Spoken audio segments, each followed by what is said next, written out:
Hello मेरे प्यारे बच्चों, आप लोग कैसे हैं। तो सेशन की शुरुआत करने से पहले हम आपको बता देना चाहते हैं कि आपका जो एग्जाम मैट्रिक का बचा हुआ है, मात्र 3 महीना बचा हुआ है। तो नवंबर, दिसंबर और जनवरी, तो तैयारी कैसी होगी सर? क्या कहते हैं कि यानी किताब का तो सभी सब्जेक्टिव हम पढ़ लिए हैं, ऑब्जेक्टिव सर नहीं हुआ है, तो ऑब्जेक्टिव कैसे होगा? तो सबसे ज्यादा इफेक्टिव जो होता है ना मैट्रिक एग्जाम में, तो 100 ऑब्जेक्टिव पूछा जाता है जिसमें आपको 50 बनानी है। तो वो 50 कैसे बनेगा सर? तो आइए हम लोग सेशन की शुरुआत करते हैं। और शुरुआत में पहले हम बताएंगे, पहला चैप्टर जो होता है वास्तविक संख्या, रियल नंबर। तो रियल नंबर से संबंधित जितने भी सवाल होंगे हम लोग क्वेश्चन बैंक से बताएंगे। ये देख सकते हैं आप लोग, क्वेश्चन बैंक है, और इसी एक क्वेश्चन बैंक ब्रिलियंट प्रकाशन का है, इसी से हम लोग पूरा एक एक ऑब्जेक्टिव आपको कॉन्सेप्ट के साथ समझाएंगे। तो आइए, तो पहला सवाल है, जैसा कि आप अपनी स्क्रीन पर भी देख सकते हैं, आपका सवाल लिखा हुआ है और बोर्ड पे भी हम लिख के रखे हुए हैं कि किसी पूर्णांक p के लिए प्रत्येक सम पूर्णांक का रूप क्या होगा। तो कहता है एक सम पूर्णांक चाहिए। आपको ही पता है सम और विषम किसे कहते हैं। तो सम संख्या जैसे कि आपका हो जाएगा 2, 4, 6, 8, 10, है ना, तो सो ऑन।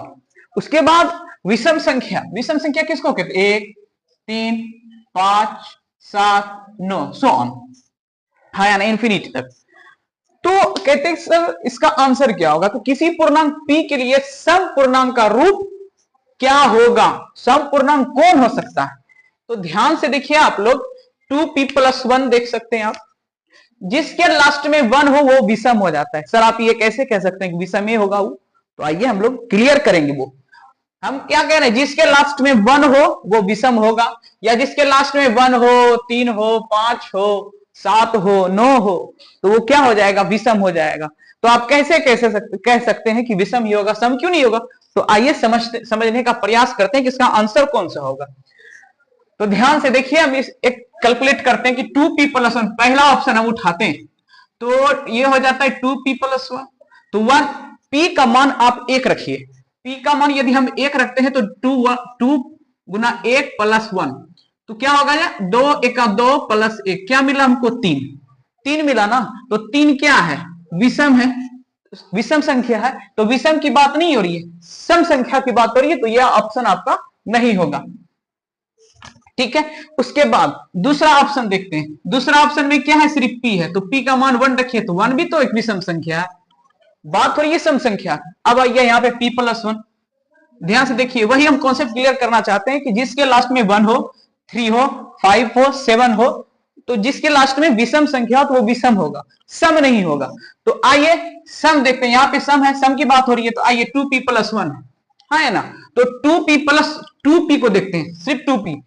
अब आप लोग बोलिएगा सर आंसर लग रहा है कि यही होगा, है ना। तो आइए देखते हैं, 2p है, अब मान 1 बैठाते हैं, तो 2 गुना 1 2 हो गया, है ना।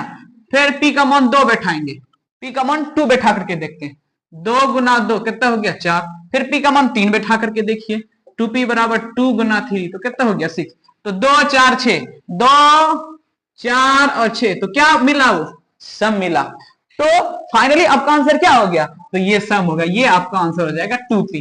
कह क्या रहा था कि किसी पूर्णांक p के लिए, किसी पूर्णांक p के लिए प्रत्येक सम पूर्णांक का रूप क्या होगा? तो सम पूर्णांक आपके लिए 2p हो जाएगा। तो सर एक बात बताइए सर, अगर 2p+2 हो, ये भी सम है, फिर 2p+ अगर 3 हो तो सर क्या होगा? 2p+3 तो विषम है भैया, विषम होगा। फिर उसके बाद 2p+4 होगा सर जी, तो उसको क्या बोलेंगे? सम बोलेंगे इसको। सर ऐसे सवाल है कि p+2 होगा तो क्या होगा? p+2। तो ध्यान से देखिए, p का मान जैसे यहाँ पे 1 रखिएगा 3 भेज देगा, फिर p का मान 2 रखिएगा 2 2 4, यानी कभी सम विषम भी आया, कभी सम भी आया। तो इस अवस्था में ये सम होगा, ना कि सॉरी, इस अवस्था में ये विषम होगा, ना कि सम होगा। तो 3 और 4 दोनों एक विषम दे रहा है, एक सम दे रहा है, तो ये आपका विषम हो जाएगा, सम नहीं होगा। सम वही होगा जो 2 भी दे, 4 दे, 6 दे, 8 दे, 10 दे, है ना। तो यहां पे हो जाएगा। तो कैसा लगा मेरा वीडियो? कमेंट करके जरूर बताएं।